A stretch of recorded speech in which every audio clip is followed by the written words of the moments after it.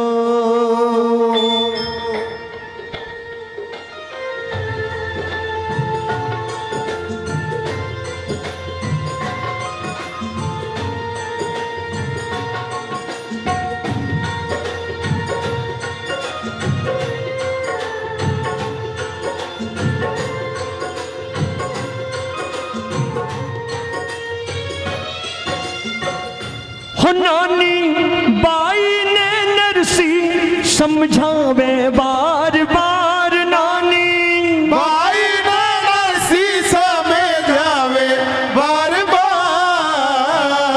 सावल वीरो ल्यासी मायरो ओ भाई तेरो सावल वीरो ल्यासी मायरो। हो बेटी तेरो सावल वीरो ल्यासी मायरो।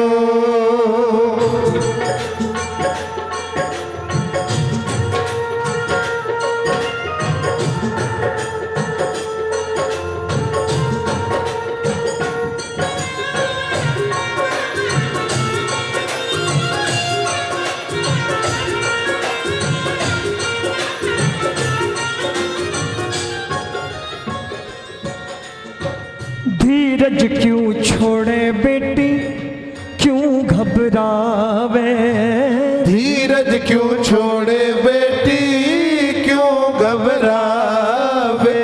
राख भरोसो तेरो सावल शाह आवे राख भरोसो तेरो सावल सावे। रे बेटी क्यों कर राखी जिवड़े ने तू उदास बेटी क्यों कर राखी जीवड़े ने तू दास। सावल वीरो ल्यासी मायरो हो भाई तेरो सावल वीरो ल्यासी मायरो। एक बार नरसी के भरोसे के लिए मीठी सी तालियां जरूर बजाना मिलके।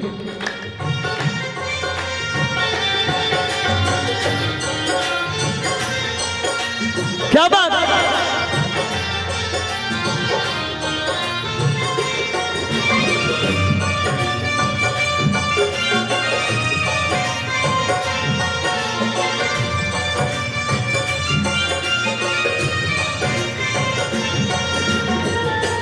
हाँ जय जय।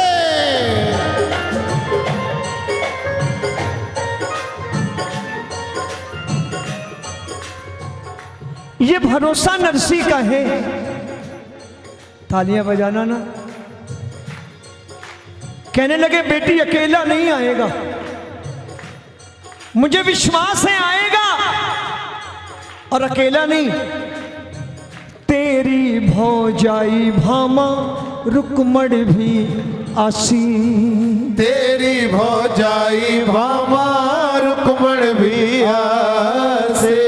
जो कुछ लिखवाई चीजा सगली वो ल्यासी। जो कुछ लिखवाई चीजा सगली वो ल्यासे।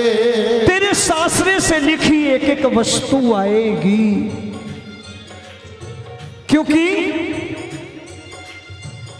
हो मैंने सदा की चिट्ठी भेजी सांवरिये के पास। मैंने सदा की चिट्ठी भेजी सांवरिये के पास। मैंने समधी की चिट्ठी भेजी सांवरिये के पास। सावल वीरो ल्यासी मायरो। ओ भाई तेरो सावल वीरो ल्यासी मायरो।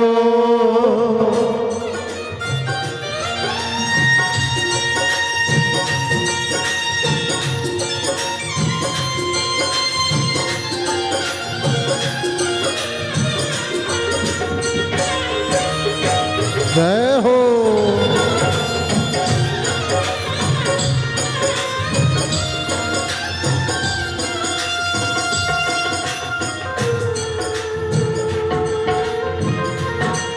ये भरोसा नरसी का है। कहने लगे सांवरियो है मारो सुख दुख को साथी। सांवरियो है मारो सुख दुख को गाइए। साथे। सांवरियो है मारो सुख दुख को साथी। सांवरियो है मारो सुख दुख को साथे। टूटी जद गाड़ी आयो बन करके खाती। टूटी जद गाड़ी आयो मन करके खाटे। नरसी अपने साथ रास्ते में घटी एक घटना का जिक्र कर रहे हैं अपनी बेटी से कि बेटी मेरे साथ एक घटना घटी है, इस घटना ने मेरा विश्वास पक्का किया है आएगा। वो घटना क्या थी कि जब नरसी टूटी बैलगाड़ी लेकर अपने गांव से निकले, बीमार बैल, टूटी बैलगाड़ी, गाड़ी गांव से कुछ दूर ही आई कि बैलों ने झटका खाया और बैलगाड़ी गड्ढे में पड़ गई। बैल भी जमीन पर अपने भगत की फंसी गाड़ी देख मेरा मोर मुकुट बंसी वाला वेश बदल करके गाड़ी के सन्मुख खड़ा हो गया। बोलिए वृंदावन बिहारी लाल की जय। अपने भक्तों के लिए क्या से क्या बन जाते हैं। हरि अनंत हरि कथा अनंता, कहाँ ही सुनहि बहुविधि सब संता। मेरे ठाकुर की कृपा के अनगिनत उदाहरण। भगत की फंसी गाड़ी देख वेश बदल करके गाड़ी के सन्मुख खड़े हो गए, दोनों हाथों से बैलगाड़ी बाहर निकाली, सीधे रास्ते पर डाली। और जब गाड़ी सीधे रास्ते पर पड़ गई तो मुरली वाला हाथ जोड़कर नरसी के सामने खड़ा हो गया। कहने लगा भगत जी कहां जा रहे हो? अंजार शहर जा रहे हो? हमको भी बिठा लो, हमने भी किसी ब्याह में जाना है। नरसी ने कहा दिखाई नहीं देता तुमको? बैलगाड़ी टूटी, बैल मर रहे, हमारा बोझा उठ नहीं रहा। अभी अभी तुमने गाड़ी बाहर निकाली, तुम्हें कहां बिठा ले? तो मेरे मुरली वाले ने मुस्कुरा करके कहा कि भगत जी मेरा नाम कृष्णा है। कृष्णा सुनना, मेरा नाम कृष्णा है। कृष्णा मैं जात का खाती हूं बढ़ई। अरे आदेश करो तो गाड़ी भी ठीक कर दूं, आदेश करो तो गाड़ी भी ठीक कर दूं। नरसी के नेत्र सजल हो उठे, कहने लगे कमाल करते हो। अरे तूने गाड़ी बाहर निकाल दी, यही उपकार कम है क्या? अब गाड़ी ठीक कैसे करवा लूं? मजदूरी देने के लिए धेला भी नहीं है, मेरी थैली में मजदूरी देने के लिए धेला भी नहीं है, गाड़ी कैसे ठीक करवाऊं? तो मेरे मोर मुकुट बंसी वाले ने मुस्कुराकर कहा भगत जी आपकी गाड़ी ठीक करूंगा ही करूंगा, कर लो बात। कहने लगे आपकी गाड़ी ठीक करूंगा ही करूंगा, लेकिन मेरी एक शर्त है और एक विनती। एक शर्त है, एक विनती है। शर्त यह है कि गाड़ी ठीक करने के बाद हाँकूंगा मैं, चलाऊंगा मैं। कैसा है दातार कि गाड़ी भी ठीक करेंगे और चलाएंगे भी।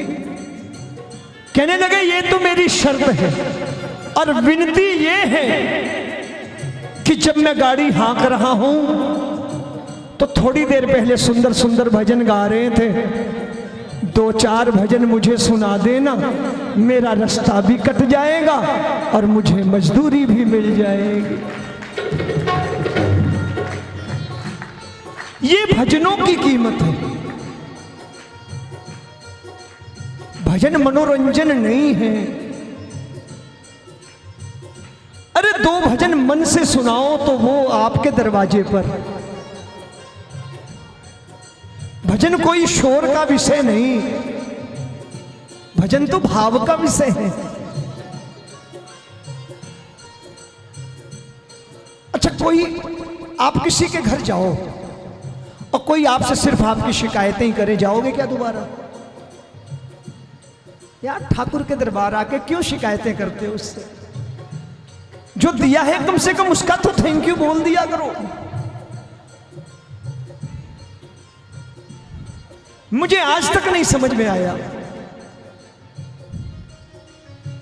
जब हम ये परिभाषा देते हैं कि तू काम बना मेरा, तू काम कर मेरा, आप प्रेम कब करोगे ठाकुर से? ये बताओ, कब प्रेम करोगे?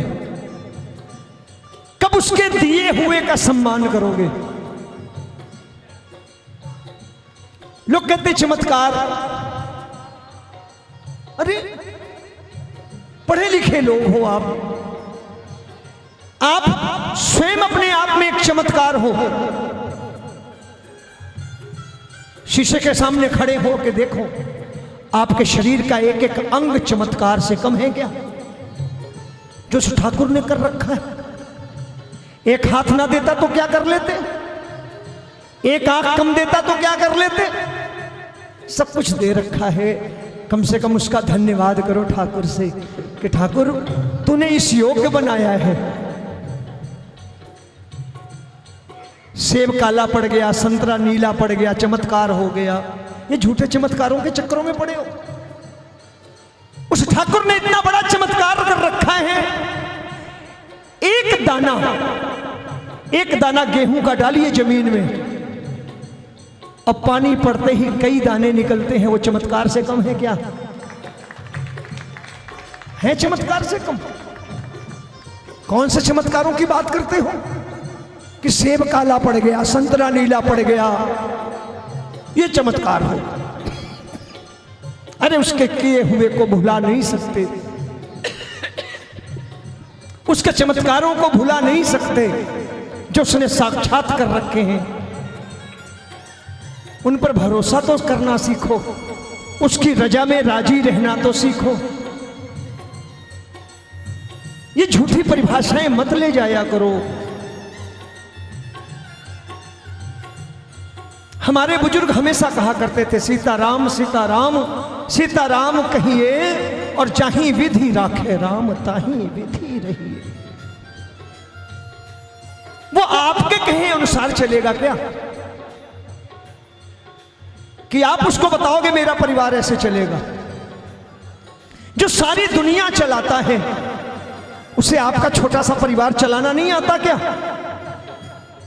मूर्ख ना बने, उसे यह बताने का प्रयास ना करें कि मेरा घर कैसे चलेगा। उसे मालूम है, वो सब जानता है। अगर कुछ करना है तो हम अपने कर्मों को देखें खाली, बस, और कुछ नहीं करना है। प्रार्थना होती रहे, कर्म जारी रखो। विश्वास दिलाता हूं ठाकुर तुम्हारे दरवाजे पे आके बैठेगा। अरे 2 भजन सुनने के लिए भजनों की इतनी बड़ी महत्ता। भगत की गाड़ी संवार रहा है, ठोका पीटी करी, गाड़ी संवार दी, बैलों पे हाथ फेरा, बैल भी ठीक ठाक। 3 लोगों का मालिक भगत की गाड़ी का हाकनिया बन के बैठ गया, और जिसकी गाड़ी सांवरा हाके मंजिल तक कैसे ना पहुंचे। कन्हैया गाड़ी हाँक रहा है और नरसी कोने में शान से भजन गा रहे हैं। गोविंद मेरो है, गोपाल मेरो है, गोविंद मेरो है, गाइए, गोपाल मेरो है, गोविंद मेरो है, गोपाल मेरो, गाइए गाइए, गोविंद मेरो है, गोपाल मेरो है, मेरो बाके बिहारी नंद लाल मेरो है। ओ मेरो बाके बिहारी नंदलाल मेरो है, गोविंद मेरो है, गोपाल मेरो है, गोविंद मेरो है, गोपाल मेरो जाके मस्तक मुकुट विराजे, जाके मस्तक मुकुट विराजे, कानन में कुंडल छवि छाजे, कानन में कुंडल छवि छाजे, चंदा सा मुखड़ा, चंदा सा मुखड़ा नंदलाल मेरो है, गोविंद मेरो है, गोपाल मेरो है, गोविंद मेरो है, गोपाल मेरो है। तेरे भरोसे मेरी गाड़ी, तू जाने तेरो काम जाने, तेरे भरोसे मेरी गाड़ी, तू जाने तेरो काम जाने, तू जाने तेरो काम जाने, तू जाने तेरो काम जाने, तू जाने तेरो काम जाने, तू जाने तेरो काम जाने रे बाबा। तेरे भरोसे है मेरी गाड़ी, तू जाने तेरो काम जाने, तेरे भरोसे मेरी गाड़ी, तू जाने तेरो काम जाने, तनर कित जाना से, तनर कित जाना से, तनर कित जाना से, तनर कित जाना से, ओ तनर कित जाना से, तनर कित जाना से, तनर कित जाना से, तनर कित जाना से। आज भगत भगवान से पूछे, आज भगत भगवान से पूछे, मीठी मीठी बात तनर कित जाना से, आज भगत भगवान से पूछे, मीठी मीठी बात तनर कित जाना से। नरसी ने कहा कहाँ जाएगा, तनर कित जाना से। मेरा ठाकुर मुस्कुरा के जवाब दे रहा है, कृष्णा खाती नाम मेरा,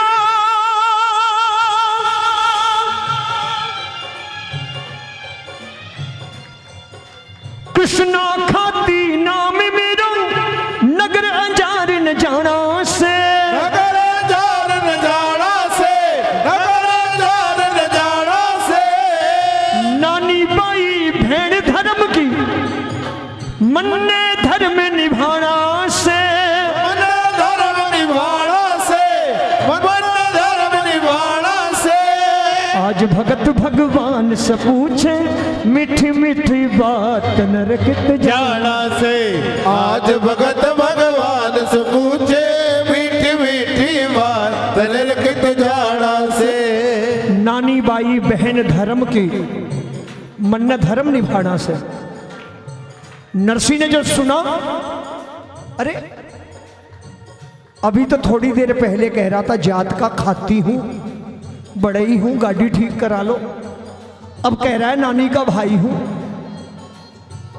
नरसी ने चौंक कर आंखें खोली कि कौन है ये, और जब आंखें खोली तो देखते क्या है कि गाड़ी अंजार शहर के बाहर खड़ी है, हाँकड़ियां गायब है, गाड़ी हाँकने वाला गायब। नरसी ने कहा बेटी यही था, अरे यही कहीं गया होगा, आता होगा, चिंता मत कर, सांवरो आवेगो, थारो वीरो आवेगो, क्योंकि सांवरियो है मारो सुख दुख को, टूटी जद गाड़ी आयो करके खाती। रे आवे मौके पे आडो, जो कोई अपनो हो खास आवे, मौके बाडो जो कोई अपनो खास। सावल वीरो ल्यासी मायरो, हो भाई तेरो सावल वीरो लासी मायरो। सुनिए, नरसी ने बेटी को बहुत समझाया, मगर नानी का धीरज टूट गया। नरसी ने खूब विश्वास दिला कि आवेगो, चिंता मत कर। लेकिन नरसी इतना विश्वास दिलाने के बावजूद भी नानी के धीरज को बचा नहीं सके। नानी का धीरज टूट गया। कब? जब नानी ने देखा कि उसके ससुराल वालों ने अपने रिश्तेदारों को तो महल हवेलियों में टिकाया, मगर उसके गरीब पिता को जहां गाय बैल बांधे जाते हैं उस तबेले में जगह दी। स्याले की रात है, ना कुछ ओढ़ने को ना बिछाने को। नरसी और नरसी के साथी तबेले में बैठे हैं। बेटी का धीरज टूट गया। जब नानी ने देखा उसके ससुराल वालों ने अपने रिश्तेदारों के लिए मेवे पकवान मिठाइयां भेजी खाने को, मगर उसके गरीब पिता के लिए शादी ब्याह के घर की जूठन इकट्ठी करके भेज दी। बाबा के लिए जूठन गई। बेटी का कलेजा छलनी हो गया। नानी बाई ने आत्महत्या का इरादा कर लिया। क्यों? क्योंकि जब जूठन गई तो नरसी ने यह कह के भोजन की थाली आगे से सरका दी कि मैं बेटी के घर का पानी नहीं पीऊंगा। लेकिन नरसी के साथी भूख बर्दाश्त नहीं कर पाए। जो ये सोच के आए थे नरसी के साथी कि कुछ दिन इस रिश्तेदारी में रहकर अच्छे पकवान मिठाइयां मिलेंगी खाने को, उन्होंने जब जूठन देखी तो उन्होंने भी भोजन नहीं किया। लेकिन नरसी के साथी भूख बर्दाश्त नहीं कर पाए। नरसी ने तबेले में लड्डू गोपाल की मूर्ति साफ सफाई करके रख ली, भजन गाने लगे। लेकिन नरसी के साथी भोजन की भिक्षा गांव में मांगने लगे। अपने पीहर के लोगों को भीख मांगता देख बेटी का कलेजा छलनी हो गया। नानी बाई ने आत्महत्या का इरादा कर लिया। लोक कथा कहती है, सरवरिय कै तीर खड़ी जो नानी नीर बहावे है, माँ का जाया वीर बिना कुण भात भरन न आवे है। एक दिन म्हारो भोलो बाबुल अरबपति कहलायो थो, अनधनरा भंडार घणेरा छोर नहीं कोई पायो थो। अनगिनती के नौकर चाकर याद मणे जद आवे हैं। सरवरिये के तीर खड़ियो नादे देर बहावे है। सरवरिये के तीर खड़ियो नादे देर बहावे है। बेटी आत्महत्या के लिए खड़ी है। नरसी ने भगवान का दामन नहीं छोड़ा है। लड्डू गोपाल की मूर्ति सामने है। अभी भी अर्जी पे अर्जी लगाए जा रहे हैं और कह रहे हैं, ओ जियो गिरधारी म्हारा सावरिया, ओ जियो गिरधारी म्हारा सावरिया, ओ जियो गिरधारी नटवर नागरिया, ओ जियो गिरधारी नटवर नागरिया।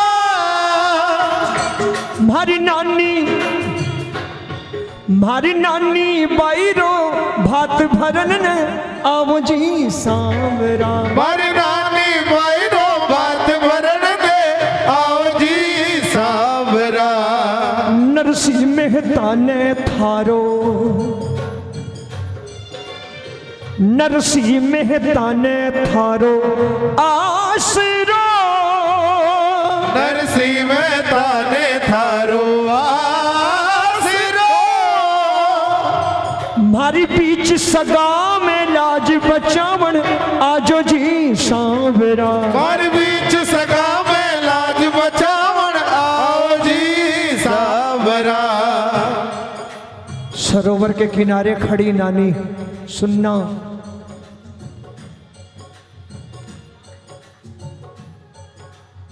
बहुत बड़ी बात कह दी सांवरे से।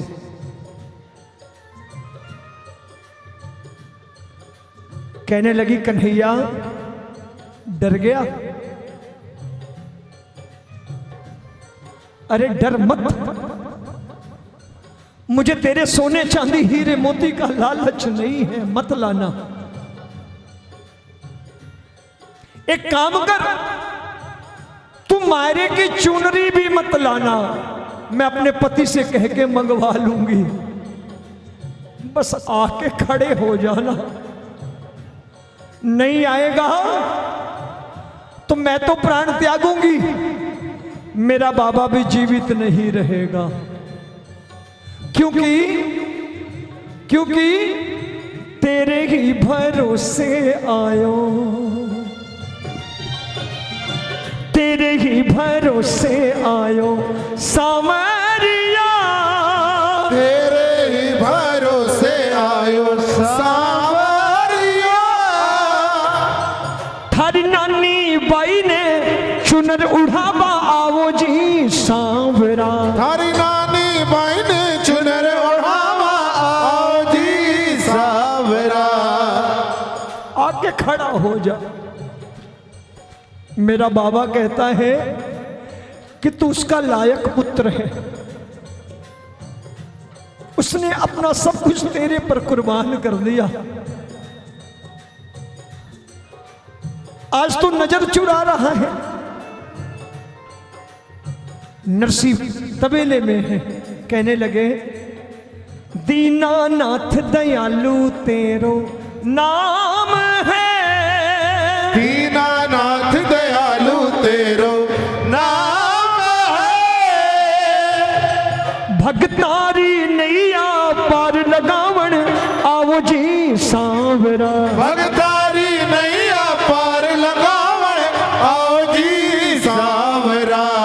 कन्हैया तुम्हें एक नजर देखना है, सवरिया तुम्हें एक नजर देखना है। सवरिया तुम्हें एक नजर देखना है, सवरिया तुम्हें एक नजर देखना है। जिधर तुम छुपे हो, जिधर तुम छुपे हो, जिधर तुम छुपे हो उधर देखना है। कन्हैया तुम्हें एक नजर देखना है। सवरिया तुम्हें एक नजर देखना है। नरसी की करुण पुकार मेरे मोर मुकुट बंसी वाले के कानों तक जा पहुंची। आत्महत्या के लिए खड़ी नानी, अचानक उसकी निगाह गांव के भीतर आने वाले रास्ते पर पड़ी। बैलगाड़ियों पर बैलगाड़ियां आ रही हैं, सामान लदा हुआ है, नई बैलगाड़ियां, नया सामान। नानी सोचने लगी, मेरे बाबा की बात सच तो नहीं हो गई, आज तक इतनी बैलगाड़ियां देखी नहीं, एक साथ गांव में इतनी बैलगाड़ियां। चल करके एक बार देखूं तो कौन आया है। डूबते को तिनके का सहारा। आत्महत्या का इरादा थोड़ी देर के लिए टाल दिया। गांव के भीतर पहुंची, किसी गांव वाले से पूछा, बाबा बाबा ये बैलगाड़ियां किसकी हैं, ये कौन आया है? मैंने तो कभी इतनी बैलगाड़ियां देखी नहीं गांव में। गांव वाले ने कहा, बेटी एक बहुत बड़ा सेठ आया है गांव में, अपना नाम संवलिया सेठ बतलाता है। बोल संवलिया सेठ की जय। अकेला नहीं है, बड़ी सुंदर सी दो सेठानियां भी हैं साथ में। गांव वाले ने कहा, इतना बड़ा सेठ, संवलिया सेठ नाम, दो सुंदर सेठानियां गहनों से लदी। लेकिन मुझसे एक बात बड़ी अजीब सी कर रहा था। गांव वाला बोला। नानी ने कहा क्यों, क्या कर रहा था? गांव वाले ने कहा इतना बड़ा सेठ, गहनों से लदी सिठानियां, और मुझसे कहता था कि मैं तो नरसी का पुराना नौकर हूं। किसी जमाने में अपने सेठ नरसी के बही खाते लिखा करता था, और जिस जमाने में मैं अपने सेठ की नौकरी करता था नरसी की, उस जमाने में मेरे सेठ की एक हुंडी मुझ पर बकाया रह गई थी। आज उसी हुंडी की रकम के बदले भात का सामान लाया हूं, क्योंकि मैंने सुना है मेरे सेठ की बेटी के घर बेटी का ब्याह है। अब आप सोचो कितनी नम्रता है ठाकुर में, कितनी नम्रता है। आज 4 भजन गा लिए तो ताने मारने लगे कि चुप बैठा है, तुमको सुनता नहीं है। अच्छा, कभी आपने अपने पापा से बोला कि तुमको सुनता नहीं है? बोल सकते हो कि बाबूजी आपको सुनता नहीं लगता? बोल सकते हो? इनको कैसे कह देते हो? कभी विचार किया करो यार कि हमारे उसके बीच में रिश्ता क्या है। 4 भजन गा लिए तो हम बहुत बड़े भगत हो गए। 4 दिन खाटू चले गए तो खूब बड़े भगत हो। जो मर्जी बोले जाए उसे, अपने गिरेबान में कभी झांक के नहीं देखा हम क्या है। ठाकुर ने 4 पैसे दे दिए, हमने तीर्थाटन को पर्यटन बना दिया।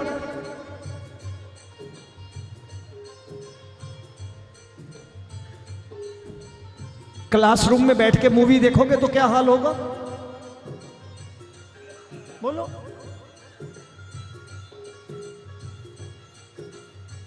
और मूवी जहां देखने जा रहे हो वहां बैठ के पूजा करोगे तब क्या हाल होगा बताओ? हर जगह का महत्व है। अरे जहां पिकनिक बनानी है वहां पिकनिक बनाओ, कहां वो रोक रहा है? लेकिन वो ये भी कह रहा है बेटा मैं तुम्हारा इंतजार कर रहा हूं, आ बैठ, तुमसे दिल की बातें करूंगा, बताना अपने मन की बात मुझसे कर। और हम उसके दरबार भी जाके पिकनिक मनाने लगे तो वो भी कहेगा कोई बात नहीं, जा भाई। एक मर्यादा की रेखा खींचनी पड़ेगी हमें। मेरी माताएं बहनें बैठी, मेरी बात का बुरा मत माने, मैं ऐसे ही हूं। मुझे कोई बुलाए ना बुलाए मुझे फर्क नहीं पड़ता। मैं स्वयं को नहीं बदल सकता। बदलना है तो कोई एक बदल जाएगा तो मेरा जीवन सफल हो जाएगा।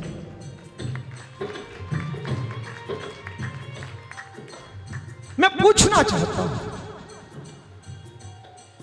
क्या रिश्ता है आपका और उसका?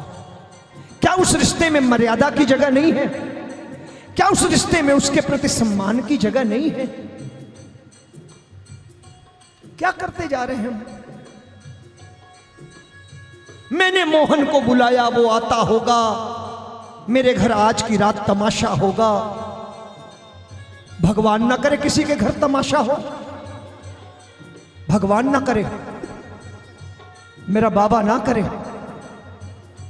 खूब गाया ठुमके लगा लगा के मेरे घर तमाशा होगा, और जब घर में तमाशे होने लगे तो रोने लगे आके।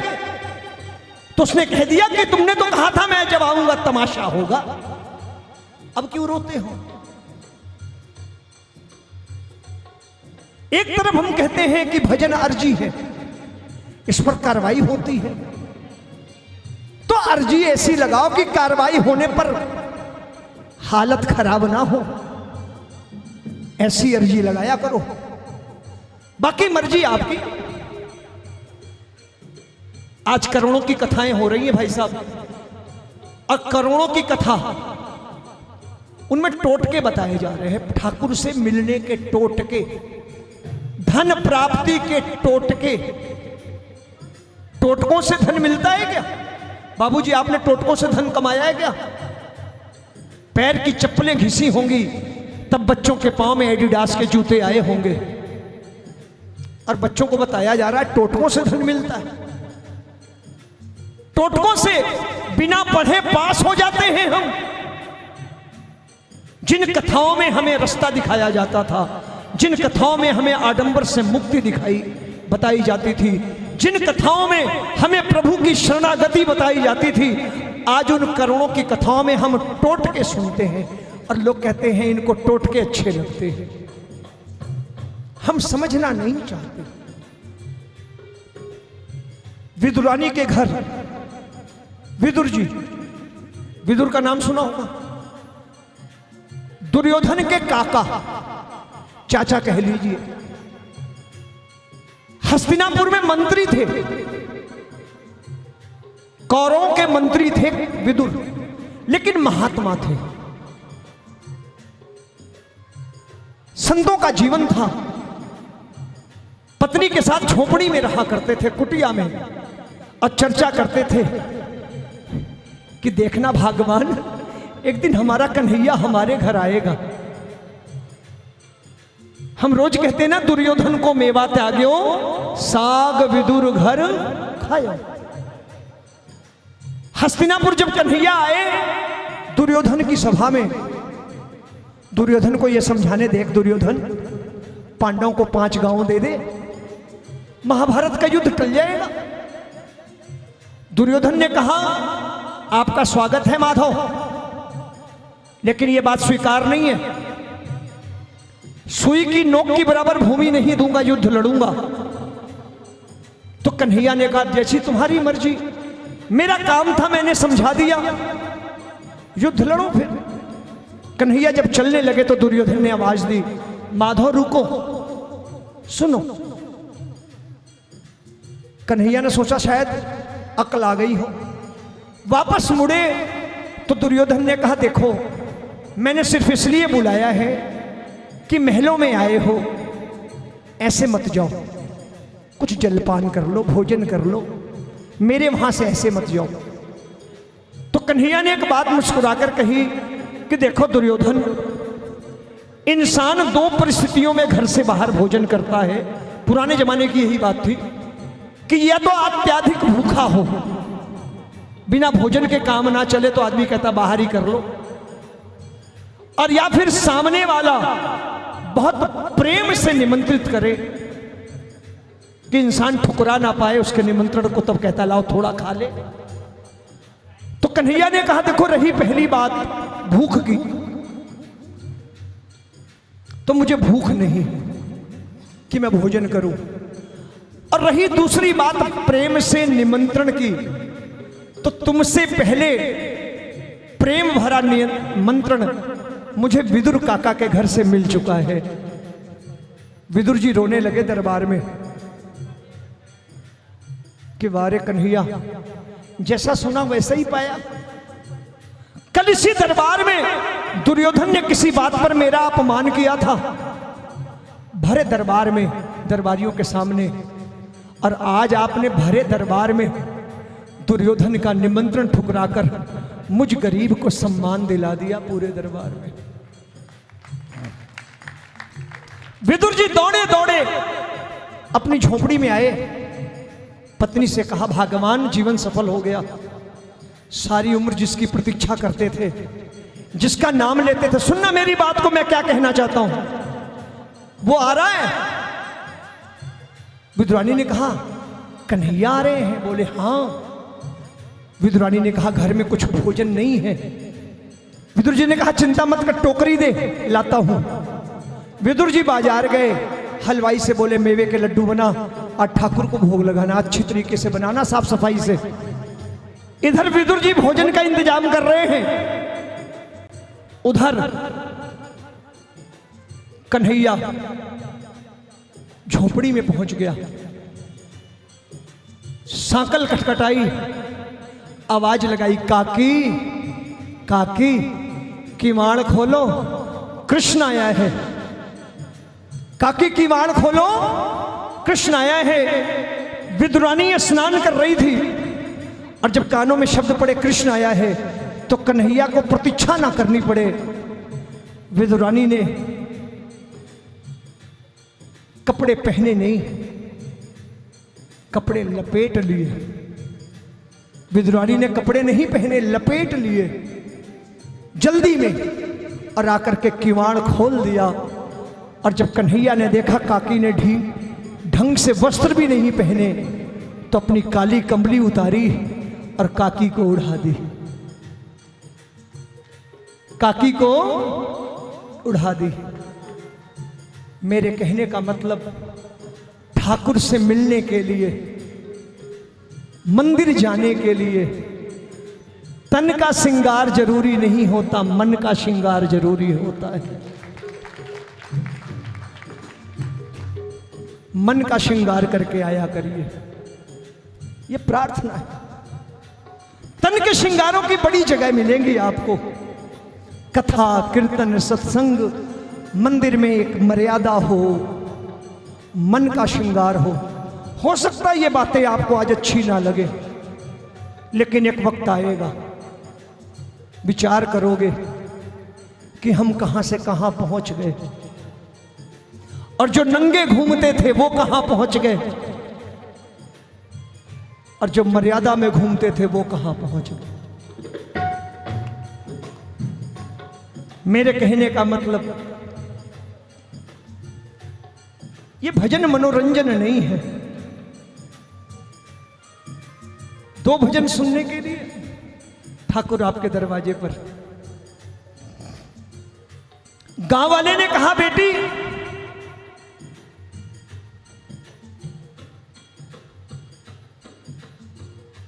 बहुत बड़ा सेठ है, सुंदर 2 सेठानियां हैं, खुद को नरसी का नौकर कहता है। मैंने तेरे पिता के पास तबेले में भेज दिया उसे। इस दृश्य की कल्पना करना, रोंगटे खड़े हो जाएंगे। कन्हैया आगे आगे, नानी पीछे पीछे। कन्हैया तबेले में पहुंचे हैं। तबेले का दृश्य देख के मुरली वाला हैरान है कि नरसी ने भगवान का दामन छोड़ा नहीं है। लड्डू गोपाल अभी भी हैं। बेटी आत्महत्या के लिए ऐसी कठिन परिस्थितियों में, संतों का यही तो जीवन है, कैसे भी कठिन परिस्थिति आ जाए धीरज नहीं तोड़ते। लड्डू गोपाल सामने हैं और कह रहे हैं, सेठ बड़े तुम सांवरा,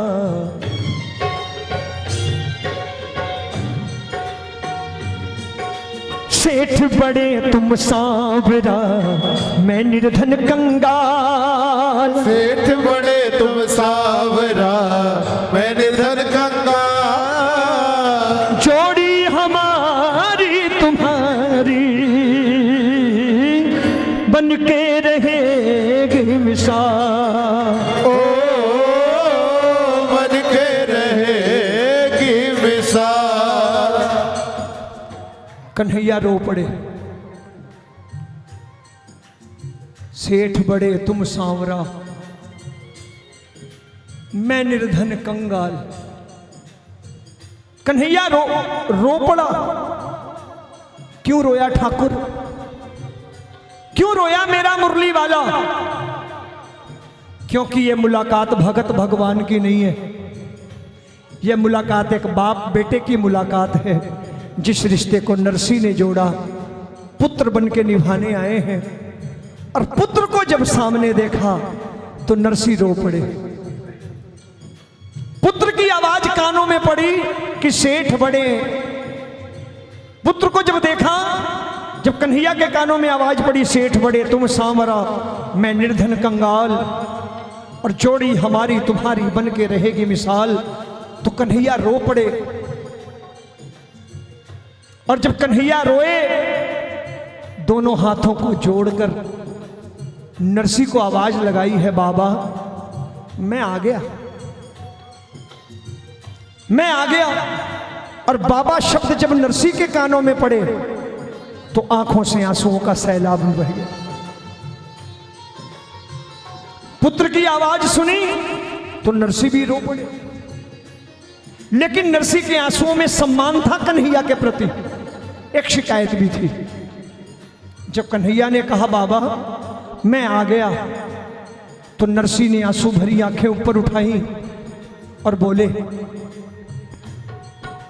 हो इतनी देर लगाई क्यों, हो इतनी देर लगाई क्यों, हो इतनी देर लगाई क्यों, हो इतनी देर लगाई क्यों, नानी भी तेरी बहना लागे याद ना आई क्यों, नान भी तेरी बहना लागे याद ना आई क्यों, हो इतनी देर लगाई क्यों, हो इतनी देर लगाई क्यों।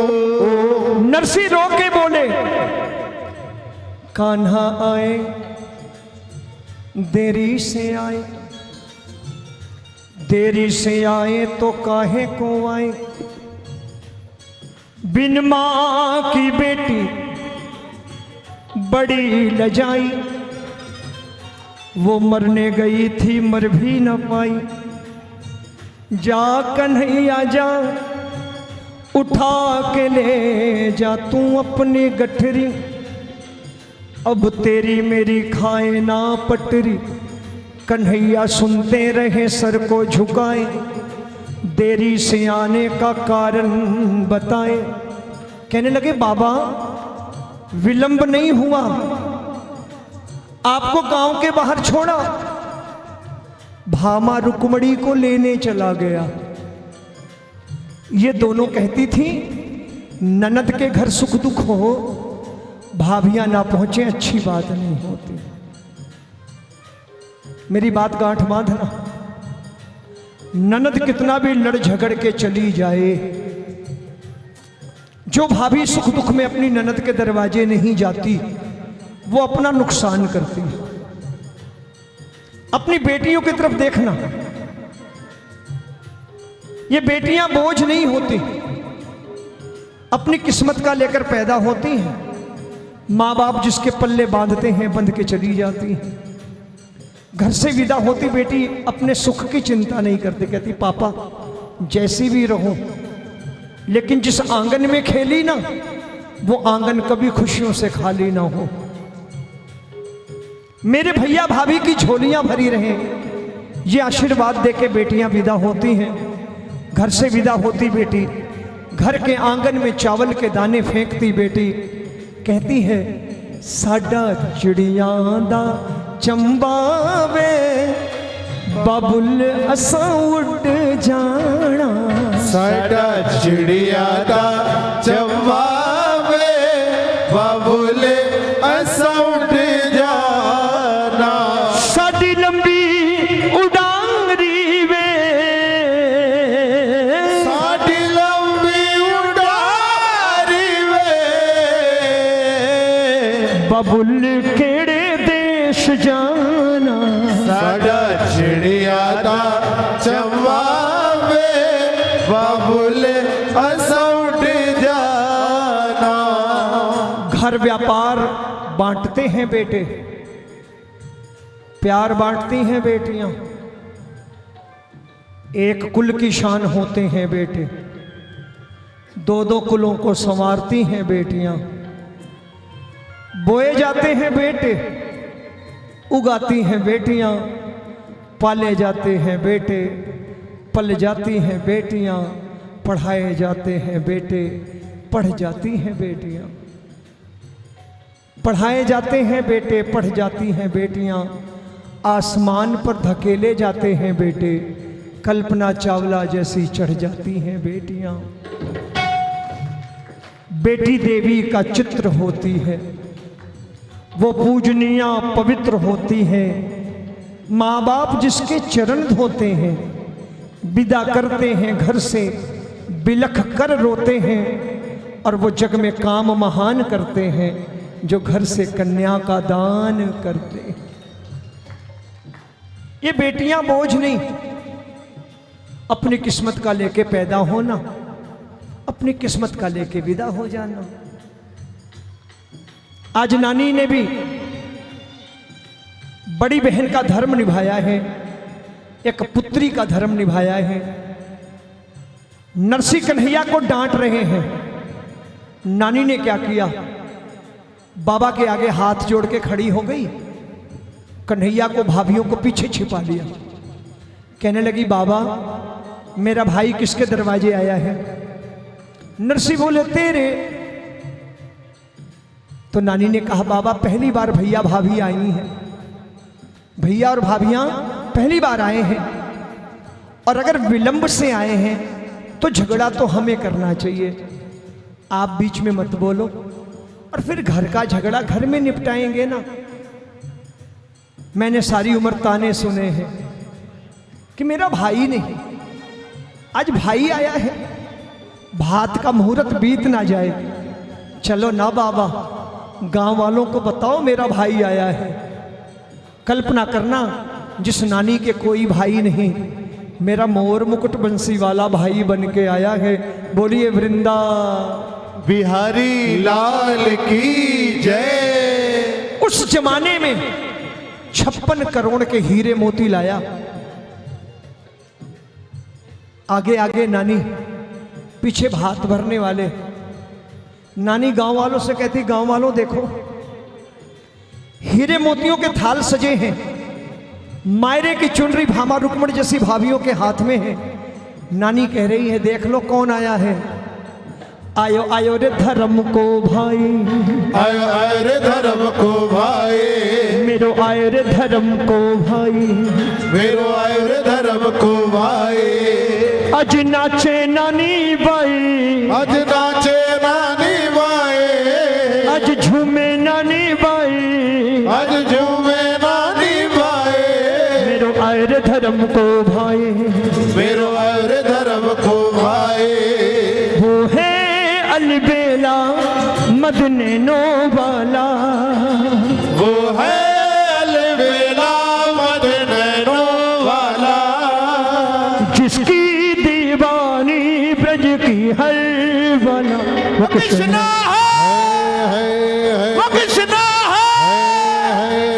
वो कृष्णा है, वो कृष्णा है, कृष्णा है, हो कृष्णा है। भात भरने वाले नानी के दरवाजे आ गए। कोई स्वागत को नहीं खड़ा है। बेटी का बाप आए, स्वागत कौन करे? ऊपर से गरीब हो तो और बुरी बात। समाज ऐसा ही है कि एक तो बेटी का बाप, ऊपर से गरीब। अच्छा, दुनिया में बाजार में कोई पूछता है, समाज में पूछता है, भाई सबसे बड़ा दान, हम कहते हैं कन्यादान। लेकिन कभी अपने आप से सवाल नहीं किया कि अगर दुनिया में सबसे बड़ा दान कन्यादान है तो उस दान को देने वाला छोटा कैसे है? बेटी के दरवाजे पर बेटी का पिता सर झुका के बात करता है और बेटे का पिता सर उठा के बात करता है। एक तरफ कहता है कन्यादान चाहिए, एक तरफ कहता है कन्यादान चाहिए, ऊपर से कहता लगाओगे क्या, रिश्ता कितने में फाइनल करूं? ऐसा क्यों है? ऐसा इसलिए है कि हम अपने ग्रंथों से दूर हैं, हम अपने सनातन धर्म के बारे में जानते नहीं हैं। जानते हैं तो मानते नहीं। एक बार बालकांड पढ़ो, दहेज मांगने वाले एक बार बालकांड पढ़ें, बहुएं जलाने वाले एक बार बालकांड पढ़ के देखें कि हमारा सत्य सनातन धर्म क्या है। जनकपुरी में धनुष भंग हुआ। राजा जनक जी ने दशरथ जी के पास संदेशा भेजा, महाराज आओ ना, स्वयंवर की शर्तें पूरी हैं, शादी ब्याह की औपचारिकताएं पूरी करो। राजा दशरथ जब जनकपुरी पहुंचे, जनक जी के महल में पहला पांव रखा राजा दशरथ ने, तो जनक जी ने सिंहासन छोड़ दिया, दौड़ करके स्वागत करने, अगवानी करने आए। और ज्यों राजा जनक दशरथ जी के करीब पहुंचे हैं, दशरथ जी ने आगे बढ़कर राजा जनक के पांव छू लिए। जब जनक जी के पांव छुए, जनक जी पीछे हट गए, कहने लगे आप पाप चढ़ाते हो, हम बेटी वाले हैं, आप बेटे वाले हो। तो महाराजा दशरथ ने कहा नहीं, आप दान देने वाले हो, हम दान लेने वाले हैं। भरे दरबार में झोली फैलाई है राजा दशरथ ने और कहा है महाराज मेरे बाकी बच्चों को योग्य समझो तो बाकी बेटियों का दान भी मेरी झोली में डाल दो। ये हमारा सनातन है, धर्म है। आज हम बेटी के दरवाजे पे खड़े होके कहते हैं लगाओगे क्या, रिश्ता कितने में फाइनल करें। अभी भी मौका है, अपने घरों में अपने ग्रंथ रखने शुरू करो और पढ़ने शुरू करो। गोलगप्पों और समोसों और चटनियों में कृपा नहीं ढूंढनी पड़ेगी आपको। भरे पेटों के भंडारे कर रहे हैं। हमारे घर में श्री रामचरितमानस नहीं है, अगर है तो पढ़ी नहीं जा रही। अपने अंदर झांकना, किसके घर है किसके घर नहीं, मैं नहीं कहता, नहीं है तो कल ले आना। ये वो धर्म कभी सुरक्षित नहीं रहता जिसके ग्रंथ संरक्षित नहीं रहते। अपने ग्रंथों को संरक्षित करो, अपने बच्चों तक पहुंचाओ।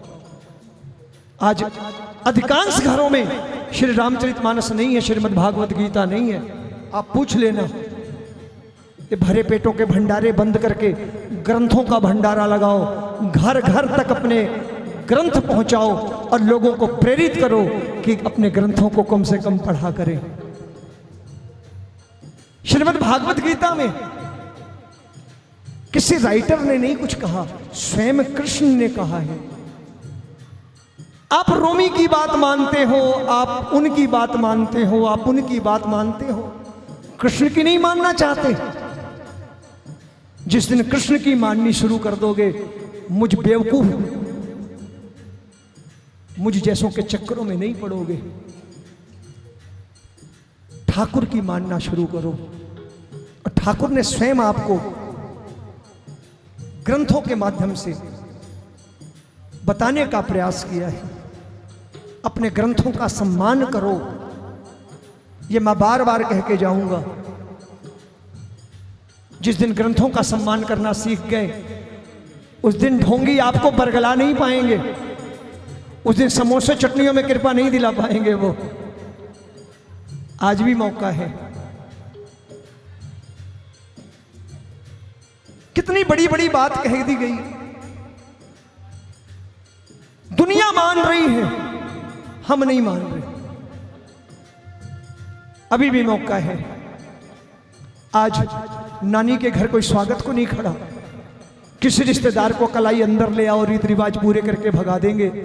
रिश्तेदार दरवाजे पर पहुंचा, कन्हैया ने आगे बढ़ के मिलनी करी, 4 सोने की गिन्नियां रख दी। 4 सोने की गिन्नियां जब देखी रिश्तेदार ने तो चर्चा हो गई, चलो मिलाई अच्छी मिल रही है। मामा जी ने पत्तल फेंक दिया खाने का, अब दौड़ पड़े मिलनी कराने, मेरी मिलनी न रह जाए। फूफा जी धोती बांधते बांधते दौड़ पड़े, मेरी 4 सोने की गिन्नियां ना रह जाए। गांव का चौकीदार रिश्तेदार बन के खड़ा हो गया, मेरी मिलनी करो। कन्हैया ने सोचा किसकी किसकी मिलनी हो गई, शाम हो गई। लक्ष्मी को आदेश दिया है, लक्ष्मी खाली नानी के ससुराल वालों को नहीं, अंजार शहर के लोग 8 पहर जो मांगे इनको दे दो। 8 पहर लक्ष्मी बरसी, नरसी की भक्ति की बदौलत 56 करोड़ के हीरे मोती ठाकुर ने लुटाए, नरसी की भक्ति की बदौलत। मायरे की चुनरी भामा रुक्मण जैसी भाभियों ने उठाई, नरसी की भक्ति की बदौलत। इसीलिए गाता हूं, नानी बाई सी श्रद्धा, नरसी सी भक्ति। नानी बाई सी सरदा, नरसी सी भक्ति। करके थे देखो मिलसी, चिंता से मुक्ति। करते थे देखो मिलसी, चिंता से मुक्ति। हो बिन्नू पक्को है जीने सांवरिया पे विश्वास, बिन्नू पक्को है जीने सांवरिया पे विश्वास। सावल भी रोला सी माए बलवीरो ल्यासी मायरो। श्री कृष्ण गोविंद हरे मुरारे, हे नाथ नारायण वासुदेवा। श्री कृष्ण गोविंद हरे मुरारे, हे नाथ नारायण वासुदेवा। हे नाथ नारायण वासुदेवा। हे नाथ नारायण वासुदेवा। हे नाथ नारायण वासुदेवा। हे नाथ नारायण वासुदेवा। हितमात स्वामी सखा हमारे, हे नाथ नारायण वासुदेवा। श्री कृष्ण गोविंद हरे मुरारे, हे नाथ नारायण वासुदेवा। राधे राधे राधे कृष्णा, राधे राधे राधे कृष्णा, राधे राधे राधे कृष्णा, राधे राधे राधे कृष्णा, राधे राधे राधे कृष्णा, राधे राधे राधे कृष्णा, राधे राधे राधे कृष्णा, राधे राधे राधे कृष्णा, राधे राधे राधे कृष्णा, राधे राधे राधे कृष्णा, राधे राधे राधे राधे राधे राधे कृष्णा। राधे राधे कृष्णा, राधे राधे राधे हरे कृष्णा, राधे राधे हरे कृष्णा, राधे राधे हरे हरे, राधे राधे राधे कृष्णा, हरे कृष्णा, हरे हरे, हरे कृष्णा, हरे हरे।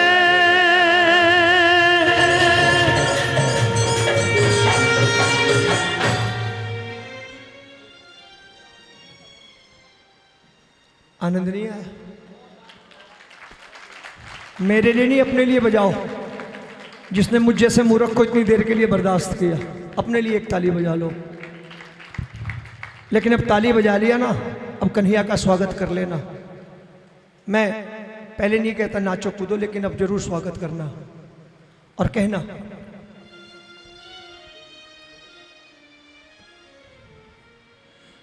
अरे ऐसो भात भरो सांवरियो, शोर मचो चहुओर। ऐसो भात भरो सांवरियो, शोर मचो चहुओर।